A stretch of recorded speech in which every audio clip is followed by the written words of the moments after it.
আমি এবার এই গরম তেলের মধ্যে লবণ হলুদ মাখিয়ে রাখা পনিরগুলো ভালো করে ভেজে নেব। অল্প একটু ভেজেছি, বেশি ভাজেনি। যেহেতু আমি এখানে পনির ভাপা করব, তাই বেশি ভাজলে ভালো লাগবে না। আর এদিকে মিক্সির বাটির মধ্যে আমি কয়েকটা কাজু, 2 চামচ পোস্ত আর 1 চামচ সর্ষে নিয়েছি, আর 2টো কাঁচা লঙ্কা।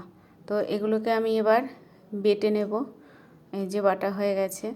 আর এবার এই বাটিটার মধ্যে এই ভেজে রাখা পনিরগুলো সুন্দর করে সাজিয়ে নেব। তো এই যে এইভাবে আমি পনিরগুলোকে সাজিয়ে নিলাম। আর এই কাজু আর পোস্তর পেস্টের মধ্যে একটু লবণ দিয়ে দিলাম, একটু হলুদ দিলাম আর একটু জল দিয়ে নেড়ে এভাবে আমি পনিরের মধ্যে দিয়ে দিলাম। এবার এর ওপরে দেব সর্ষের তেল আর দেব গোটা কাঁচা লঙ্কা। তো রেডি হয়ে গেছে। আর এদিকে কড়াইয়ের মধ্যে একটা স্ট্যান্ড পেতে দিয়েছি, তার মধ্যে আমি জল দিয়ে দিলাম আর 1 টুকরো লেবু দিলাম। দিয়ে পনির ভাপাটা আমি এবার ভাপে বসিয়ে দেব। এই যে হয়ে গেছে। এই যে পনিরটা এইভাবে বেশ জলটা শুকিয়ে লঙ্কা পনির টনিগুলো সুন্দর সিদ্ধ হয়ে গেছে পনির ভাপা।